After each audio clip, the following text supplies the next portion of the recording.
Has Mr Steele asked Australia to halt the export of coal and gas to India, China, Japan, South Korea and other Asia-Pacific countries? Last year we exported 25% of the world's coal and 20% of the world's gas in 2024. No, he hasn't.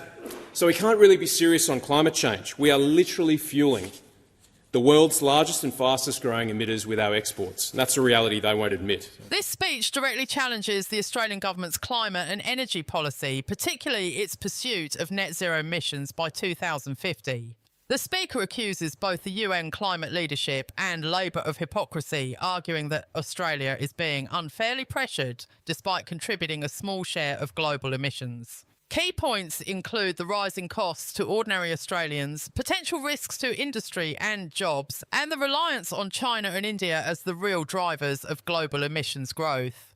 The commentary underscores the tension between domestic policy ambitions and the broader global energy and climate landscape. Tonight I'm calling out the moral hypocrisy of the net zero zealots, and I do this on behalf of regular Australians who are the ones bearing the cost of Labor's reckless climate and energy policy. But tonight I'm not just calling out the Prime Minister, I'm calling out the hypocrisy of the UN climate chief, Mr Simon Steele of Grenada.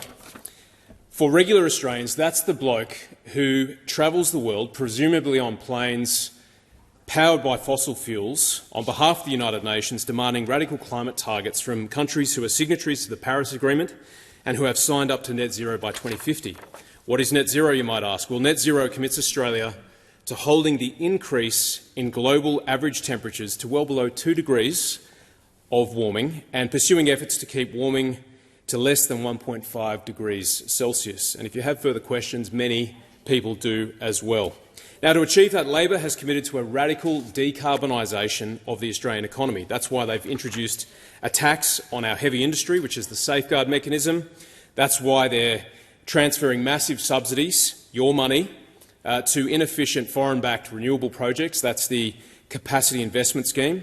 That's why there's a tax on utes and four-wheel drives to make diesel and petrol-powered vehicles more expensive and move you to electric vehicles. That's the new fuel efficiency standard. And that's why there's also a tax on farmers coming, with the obligation for them to report indirect and emissions in their supply and value chains. Now, all of this will have huge economic consequences, and no one is really being honest about the true cost of net zero. Now, ask a question of this and people are quick to call you a climate denier. But everyone knows that the price of electricity keeps going up. Everyone knows the price of gas keeps going up. After all, you're the ones who get the bills. Now, Labor's objective is to have 82% of the electricity grid powered by renewables by 2030.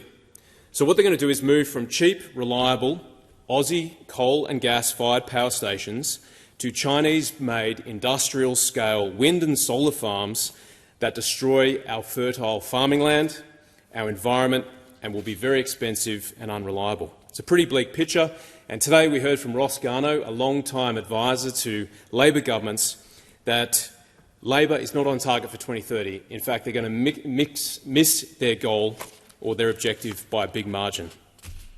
So to recap, Labor is driving our country into the ground, chasing radical and unrealistic climate targets. The Australian people are paying the costs in power prices, in dropping living standards, in jobs moving offshore and in our national prosperity. And the net impact, Deputy Speaker, is that we are less secure and less sovereign as a nation. Now, onto the stage. Yesterday walked the UN climate boss, Mr Steele, and yesterday in Sydney he urged Australia to go big on targets, that we must avoid bog-standard targets or the world will overheat. Now, given that Australia produces only 1.1% of the world's emissions, and last year we only produced 0.3%, or in fact we only increased our emissions by 0.3%, my question for Mr Steele would be, has he asked China, India, Indonesia the same question? Last year China accounted for 30.7% of the world's emissions and they grew by 1.2%. India accounted for 8% of the world's emissions and grew by 3.7%. Indonesia, 2.2% of the world's emissions, grew by 6.3%. Has Mr Steele asked Australia to halt the export of coal and gas to India, China, Japan, South Korea and other Asia-Pacific countries? Last year we exported 25% of the world's coal and 20% of the world's gas in 2024. No, he hasn't. So we can't really be serious on climate change. We are literally fueling the world's largest and fastest growing emitters with our exports. And that's a reality they won't admit. But Mr Still has the gall to come down here and lecture the Australian people on climate goals and demand that we further weaken our economy, deindustrialise our country and transfer wealth from some of the poorest Australians to the most wealthy Australians. And here's the real kicker. That money is used to subsidise foreign energy interests. So, Deputy Speaker, Australians can't stand hypocrisy, and hypocrisy lies at the heart of the net zero economy that this government is building. We see hypocrisy from this Labor government and we've seen it from the UN climate boss. Who is going to stand up for regular Australians? Who is going to stand up for our families, our seniors, our workers, our small businesses and heavy industry who bear the cost of Labor's net zero policies?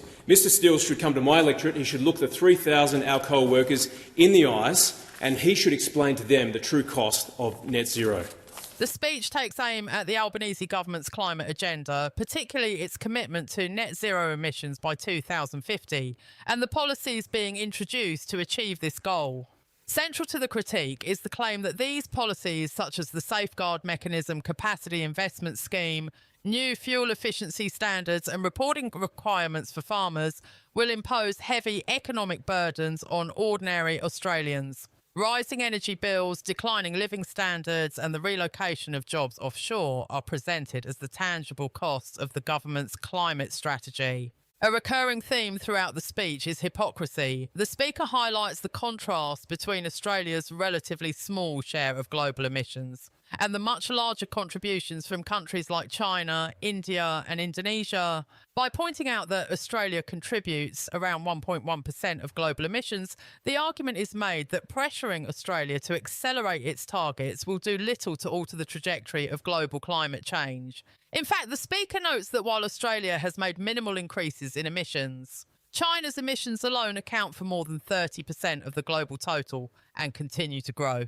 The UN climate chief, Simon Still, becomes a focal point of criticism. The speech portrays him as lecturing Australia while ignoring the larger emitters, raising the rhetorical question of whether he has demanded the same commitments from China, India or other significant contributors. The irony emphasised is that while Australia is being asked to decarbonise its economy, it remains one of the world's largest exporters of coal and gas, effectively fuelling the very countries whose emissions dwarf its own. This, according to the Speaker, reveals the inconsistency at the heart of international climate policy. And another key strand of the argument is national sovereignty and security. The speech frames Labor's policies as weakening Australia by undermining its energy security, damaging industries and transferring wealth to foreign renewable companies. By moving away from domestic coal and gas in favour of imported technologies such as wind turbines and solar panels, many of which are manufactured in China, the government is accused of trading reliability and affordability for dependency and vulnerability. The broader implication is that ordinary Australians, particularly workers, families, seniors and small businesses, are the ones who bear the cost of these decisions. Rising electricity and gas prices are described as everyday realities for households, while workers in heavy industries face job insecurity.